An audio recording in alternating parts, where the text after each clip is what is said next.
You've had a little time now to digest the draft. After years of planning, what's it like having it over now? Definitely a sense of relief. It's something almost 10 years that we've been working and getting, hoping to be able to convince the league to bring the draft here. And then, of course, almost a 2-year period where we knew we were going to get it and starting to plan and get ready for it. But really, really proud of our entire organization. And really the whole, I think, the Greenbay community, the state of Wisconsin, really was tremendous publicity and just really shown. I thought it was really, really well done. And I know I'm a little biased, but I think in my mind it's been the best draft that the NFL's ever had since they started taking it on the road. Why would you say that? I'd say the excitement level and the statistics. Smallest city by far in the league, and we had 600,000 people there. It was just speaks well, I think, kind of support that we get, particularly from our fans. I would guess, my guess is about 90% of the fans there were Packer fans, and I mean it was really really impressive to see. And I think it's the second.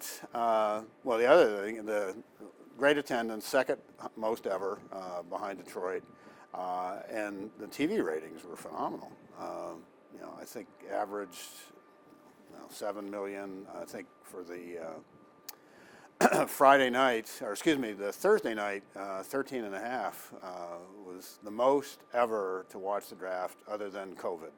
And COVID, you don't count. Everybody was locked in their homes having to watch TV.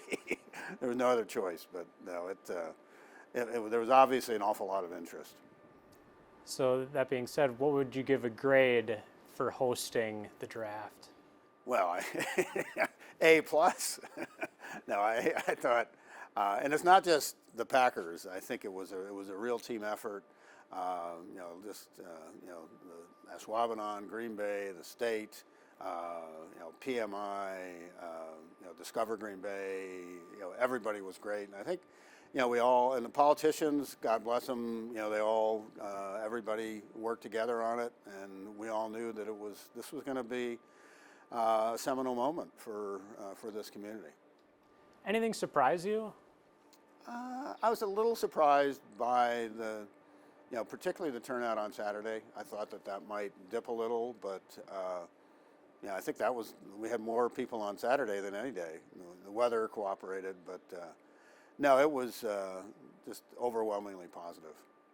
Yeah, obviously there was a lot of anticipation going into it. Was there anything maybe that didn't go the way you saw it, that maybe was too much hype? No, I'm pretty much across the board. It exceeded and we knew, we had a pretty good idea, having been to other drafts and seen what the league does. I guess one thing that it really impressed me is, the league knows what it's doing, and the way they set it up. There were some things that we were kind of like, well, is that really necessary, or but the league did a tremendous job in terms of setting everything up, and and they were really good to work with too. So I think a lot of credit has to go to the league office. This is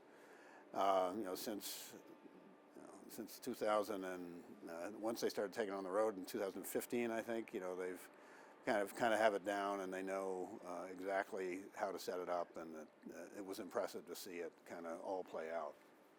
Have you talked with the commissioner or anyone else about the potential of it ever coming back? I have not, although I did talk to Roger. He was very, very complimentary. He thought that he was really pleased with the draft, and I think other cities, other communities, seeing what we did, I think you probably saw they announced that the draft, so what would it be in 2027, is going to go to Washington, D.C. I think there's 20 cities now that have expressed an interest in hosting the draft. So We'll love to have another draft here, but likely going to be, quite a few years down the road. Do you think like maybe 15, 20 years is a realistic chance of it coming back, considering maybe not all cities are going to get it because maybe they either host the Super Bowl regularly or maybe they just aren't interested? Yeah, no, I think so. That's probably the range, 15 to 20 years. That would be the end of Ed Policy's tenure, so he can have a similar situation. So if it ever does come back, would you recommend doing anything differently? No, I mean, I think we hit it out of the ballpark. It was not only a home run, it was a grand slam. Well, being completely modest. No, I mean, so many people were integral in it. Gabrielle Dow was really kind of took the lead for us. Ed was actively involved. It was a real team effort, and I think one of the things that's really different between the draft in Green Bay and probably every other city is usually it's like it's the city itself and the visitors bureau that's running and working with the NFL. Here it was the Packers organization, so it was a lot of work for a lot of people, particularly over the last 2 years. But we're a community-owned team, and giving back to the community is a priority. And it's hard to imagine something that would be more impactful in terms of giving back to the community than a draft. An event like that where you had 600,000 people, and we'll see that, probably in a month or two, the economic impact. But we estimated that it would be 94 million when that was 250,000 people. So I anticipate it'll be much higher. And, we're going to see, I think Green Bay and the entire state of Wisconsin will see the benefits of this for many years to come. I think, people will look at it and say, geez, that was pretty impressive, what the state of Wisconsin and Green Bay did hosting the draft.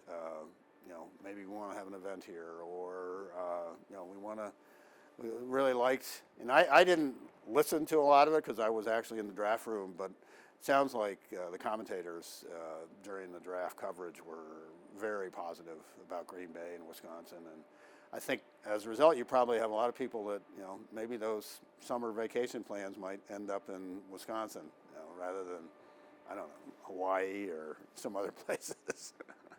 That's one thing I want to do is go back and watch the broadcast. I didn't get a chance to do that, being out there. I've seen a few highlights, but and people that I know and trust said it was overwhelmingly positive.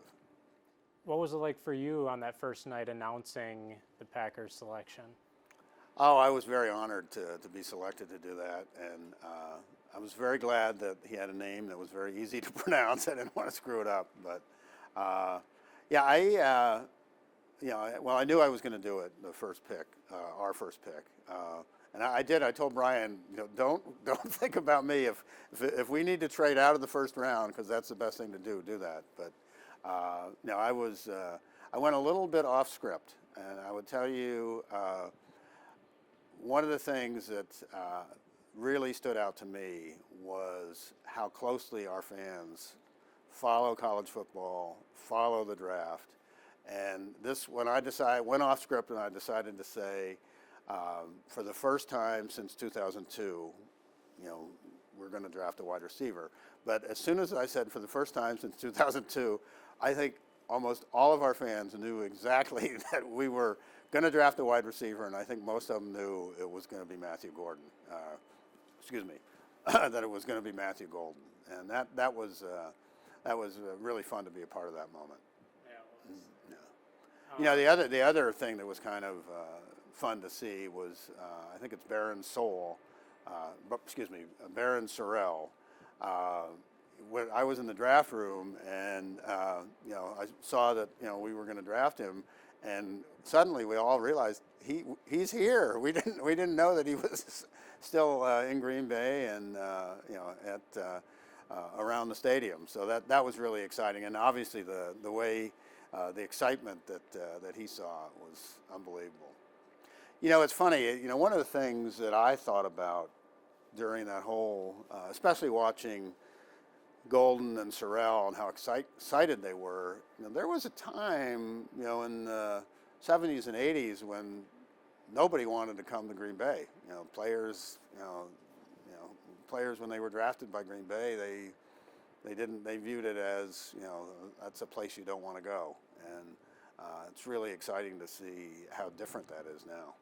Yeah. And a lot of it is Lambeau Field. It's such an iconic stadium that you know, I think, you know, players really are excited about the opportunity to play games here. So announcing that pick, was that your favorite moment, or what was your favorite moment over the 3 days? Yeah, it was kind of fun to see the reaction of the crowd, and let's hope he ends up being a really good player. Then it will really be my favorite moment. For sure. Yeah. So as your time is, you know, coming to a close here, where does hosting the draft rank among your accomplishments as the Packers president and CEO? No, it's definitely it's something that again, you know, it was a team effort, an organizational effort, but it's very high. I'd say probably right below winning the Super Bowl. And it is, you know, it's become such a big event. It's really second behind the Super Bowl in terms of league events.